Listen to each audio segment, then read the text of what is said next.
বিসমিল্লাহির রহমানির রহিম। আসসালামু আলাইকুম, সবাই কেমন আছেন? আজ রান্না করব পুঁই শাক আর রুই মাছ দিয়ে একটা রেসিপি। আশা করি আপনাদের কাছে ভালো লাগবে। তো দেখুন, এখানে আমি প্রথমে মাছগুলো ভেজে নিব। আর ভিডিওর শুরুতে সবার কাছে একটি লাইক চেয়ে নিব। সবাই একটি লাইক দিয়ে সম্পূর্ণ ভিডিওটি দেখুন, আশা করি ভালো লাগবে।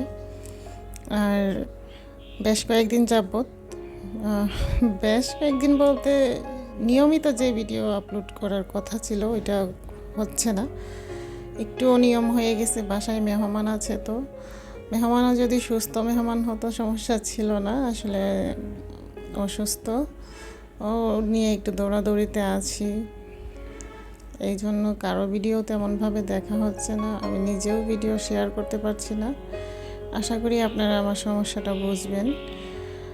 যাই হোক, এখানে দেখুন আমি কিন্তু মাছগুলো ভেজে নিচ্ছি। আর এটা হচ্ছে রুই মাছ দিয়ে পুঁই শাক রান্না করব আমি।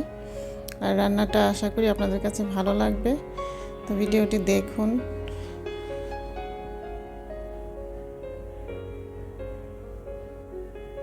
তো মাছগুলো কিন্তু আমার প্রায় ভাজা হয়ে গেছে। আর এখানে আমি 4 পিস মাছ নিয়েছি, বেশি নেই কারণ রান্নাটা অনেক আগের করা ছিল।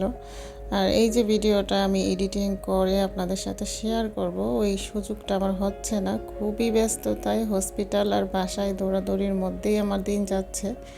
কিন্তু এগুলো না বললে তো আর আপনারা বুঝবেন না। হয়তো অনেকেই মনে করবেন এমনিতেই কারো ভিডিও দেখছি না, কিংবা নিজেও ভিডিও দিচ্ছি না।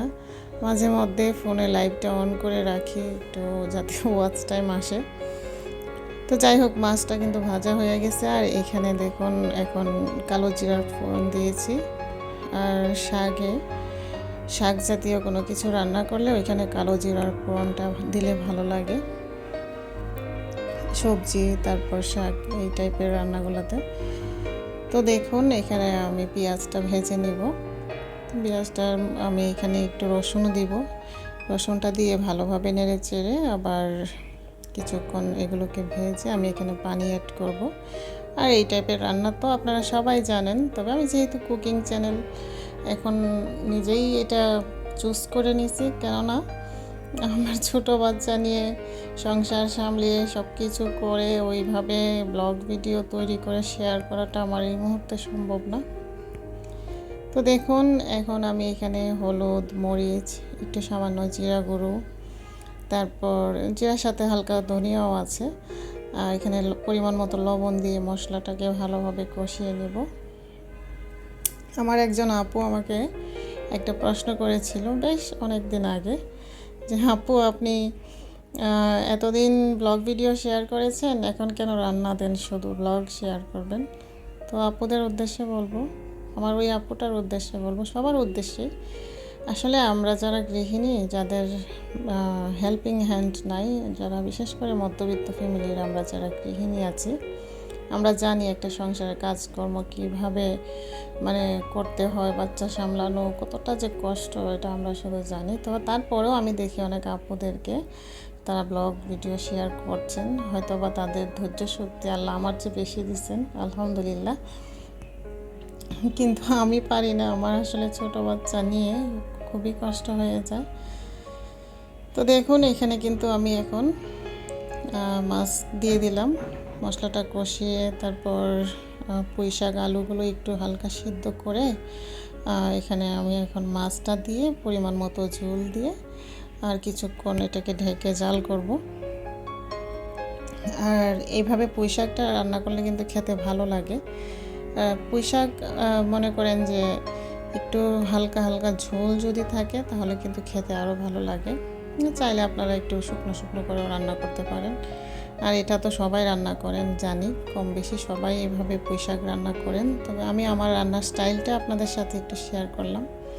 আর যদি ভালো লাগে অবশ্যই চ্যানেলটি সাবস্ক্রাইব করে আমার চ্যানেলের পাশে থেকে যাবেন।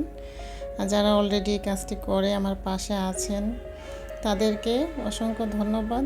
আর ধন্যবাদ জানিয়ে ছোট করতে চাই না, আপনাদের সহযোগিতা সাহায্য ছাড়া কিন্তু সামনে এগোনো সম্ভব না। সবাই পাশে থাকবেন এইভাবেই। আর আমি তো চেষ্টা করছি সবার ভিডিও দেখার, সবারকে সাপোর্ট করার, কিন্তু এই মুহূর্তে আমার খুবই একটা মানে কি বলবো ব্যস্ত সময় পার করছি। বাসায় মেহমান থাকলে কিংবা যদি বাসায় তো মেহমান আসবে, আত্মীয় স্বজন আসবে, ওইটাই স্বাভাবিক। কিন্তু আসলে তো দেখা যায় যে একটু ব্যস্ততা বেশি থাকে। বেশিরভাগ আপুদের ভিডিওতেই কিন্তু কমেন্ট করছি যে ইনশাআল্লাহ সালাম দিচ্ছি, ওইভাবে ভিডিওতে তাকায় দেখার মতো ওই রকম সময় পাচ্ছি না। তো যাই হোক, দেখুন আমার রান্নাটা কিন্তু শেষ। আর কেমন হয়েছে অবশ্যই জানাবেন।